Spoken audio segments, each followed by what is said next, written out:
أهلا بكم في فيديو جديد. قبل ما نبدأ الفيديو سمي الله وصلى على النبي.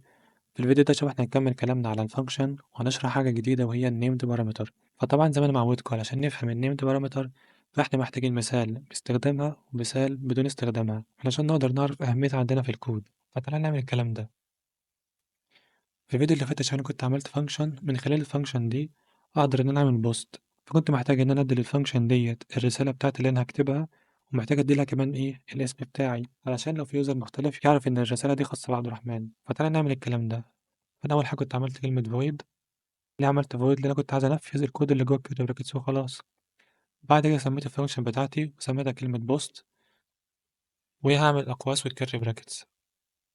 جوه الاقواس كنت عملت متغيرين، واحد اسمه مسج فهعمل string المسج،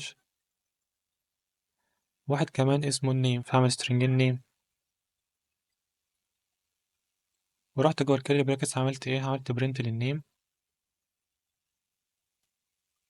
وعملت كمان برنت الايه للمسج بتاعتي. فحلو اوي. لما حبيت ان انا استخدم الفانكشن دي رحت على المين فانكشن، كتبت الاسم بتاعي فاكتب كلمة بوست، فانا هديلها حاجتين المسج بتاعتي والاسم الخاص بيا. فاروح هنا اكتب المسج بتاعتي، اكتب مثلا I love coding. بعد كده كنت محتاج الاسم بتاعي فهكتب مثلا عبده. لما اعمل هنا run هتلاقي نفذت لي عبده و I love coding. فحلو أوي. وغير كده كمان أنا كنت خليت الفاريبل دوت عبارة عن optional علشان لو محبتش أديله الاسم بتاعي فهو هيعمل إيه يا شباب، هيطبع له كلمة مجهول. فأول حاجة كنت محتاج أعرف النال سيفتي إن المتغير دوت ممكن يشيل قيمة نال وممكن لأ، فحطيت علامة استفهام. بعد كده حطيت قيمة افتراضية لو هو مداليش قيمة للمتغير دوت فيطبع لي كلمة إيه يا شباب، مجهول. فأنا هنا رحت عملت تاني بوست، اديت له الرسالة بتاعتي I love coding. وهنا بقى لو انا ما اديتلوش الاسم بتاعي فهيطبع لي كلمة ايه، هيطبع لي كلمة مجهول. فحلو قوي. تعالى بقى نتكلم على النيمد بارامتر. فهنمسح ده كده، نرجعها زي ما كانت في الاول. فانا هنا طبعا لازم اديلها الاسم بتاعي فهسمي مثلا اسم احمد. فتمام قوي. فانا هنا يا شباب مثلا لو انا جيت استدعيت الفانكشن بتاعتي بدل ما اديلها الرسالة اديت لها الاسم. انا مثلا هكتب كلمة مجدي، وبدل ما انا احط الاسم حطيت الرسالة بتاعتي، احط I love coding. طبعا لما اجي اعمل run تلاحظ إن هو طبع لي I love coding الأول، بعد كده طبع لي إيه؟ طبع لي مجدي. طب هل ده منطقي؟ وهل منطقي إن أنا أول حاجة يطبع لي الرسالة بتاعتي بعد كده يطبع لي الاسم؟ هتقولي لأ طبعا. طب ليه المشكلة دي حصلت يا شباب؟ المشكلة دي حصلت لأن أنا عملت متغير، من خلال المتغير دوت اليوزر يخزن إيه؟ الرسالة بتاعته، ومع ذلك أنا حطيت في الرسالة الاسم بتاعي، بدل ما كان يحط الرسالة حط فين الاسم. فخلاص هياخد الاسم دوت يخزنه في المسج. ونفس الكلام بقى في الاسم، بدل ما احط الاسم حطيت ايه، حطيت الرسالة بتاعتي، فخلاص هياخد القيمة ديت ويخزنها في النيم. فانا عملت هنا برنت للنيم، فخلاص اول حاجة هيطبعها كلمة I love coding. بعد عملت برنت للنيم عملت برنت للمسج. طب المسج دي كان فيها ايه، المسج كان فيها كلمة مجدي، فيروح يعمل برنت لمجدي. طبعا البرنامج ملوش علاقة انت خزنت في المتغير ده ايه، هو عنده متغير بس وانت بتخزن القيمة جواه.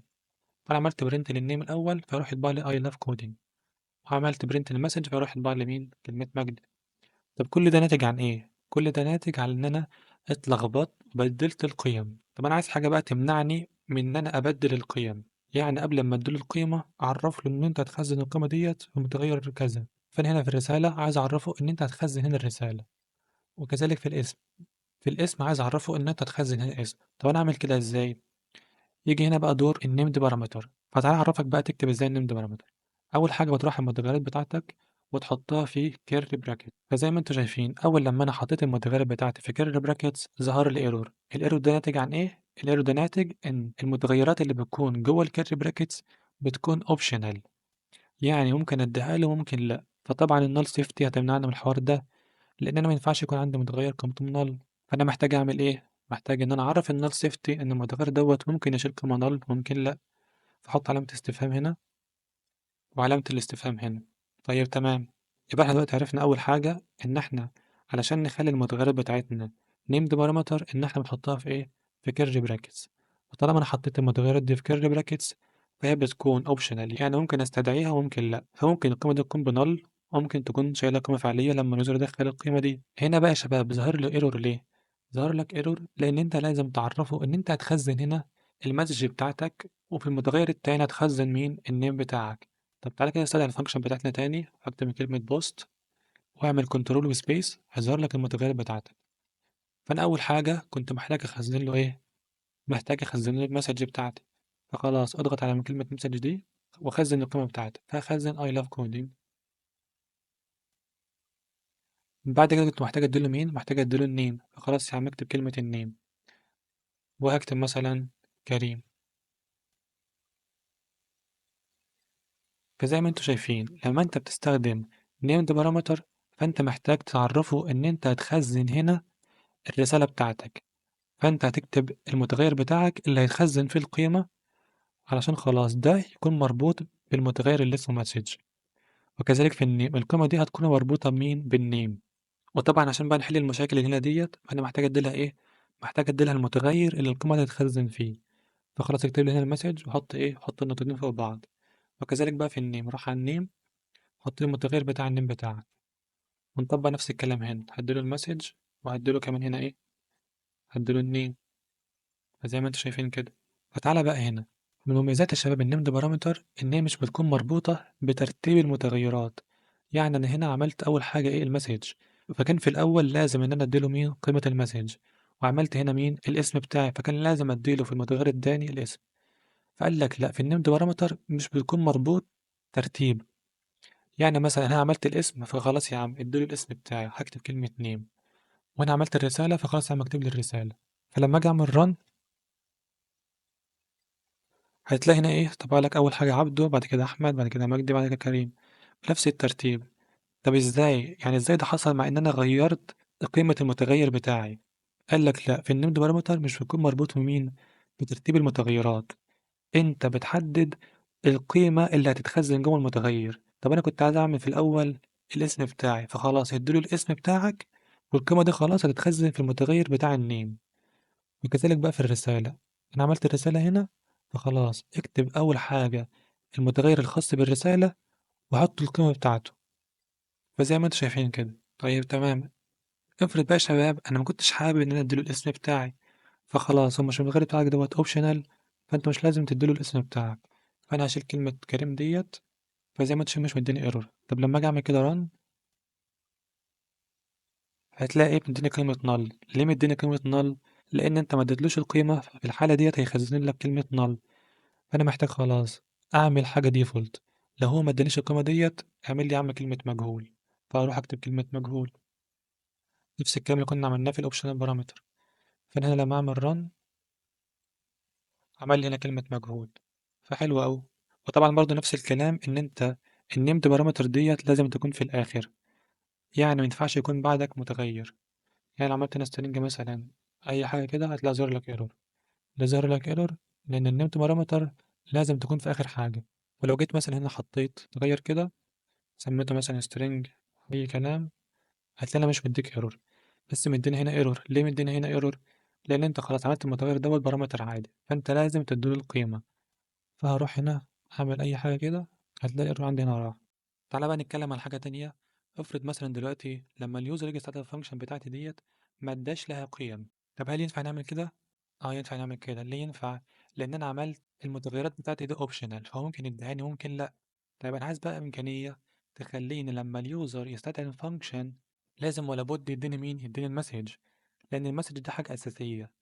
ايه اللي مش أساسي عندي؟ النيم. طب ليه مش أساسي؟ لأن مثلا افرض واحد مش عايز يظهر الاسم بتاعه فيظهر له كلمة اسم مجهول. إنما المسج عندي لازم لما اليوزر يستدعي الفانكشن دي لازم يدهاني. يعني لما اجي استدعيها تظهر له هنا ايرور تخليه يدخل المسج بتاعتي. طب انا اعمل كده ازاي؟ عن طريق حاجه في النيمد بارامتر اسمها required. فاحنا بنيجي قبل الداتا تايب بتاعه المتغير ونكتب كلمه ايه؟ نكتب كلمه required زي ما انتم شايفين كده. طبعا لو احنا خلاها required يعني لازم هيدخلها، فاحنا نشيل علامه الاستفهام لانه خلاص لازم هيدخلها. فزي ما انت شايف اول لما احنا عملنا كلمه required ظهر عندي هنا ايرور. ليه ظهر عندي ايرور؟ لإن أنا لازم أدّي له الmessage بتاعتي.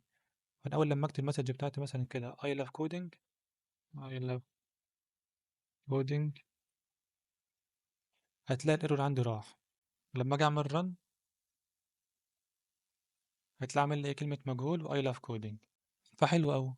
فده شايف كان المميز في الnamed parameter، المميز فيها إن أنت بتحدد المتغير بتاعك اللي أنت عايز الuser يدخّل القيمة بتاعته فيه، فأنت مش مربوط بترتيب المتغيرات، زي ما إحنا عملنا هنا كده، كنا عملنا الاسم الأول بعد كده عملنا الmessage، ومع ذلك القيمة اتخزنت في الname. ومن الحاجات المميزة فيها كمان إن أنت ممكن تخلّي المتغير بتاعك optional، يعني ممكن تخلّي الuser يدّيك المتغير دوّة أو ما يدّيلكش، أو كمان ممكن تخلّي المتغير بتاعك ده required، يعني لازم لمّا يستدعي الfunction يدّي قيمة المتغير ده. وعرفنا كمان حاجة في الnode parameter اللي هي لازم تكون في الآخر، يعني ما ينفعش يكون عندك هنا إيه، متغير بعدها زي ما شُفنا في الفيديو. بس كده ده كان فيديو النهارده، أتمنى أكون استفدت منه، مع السلامة.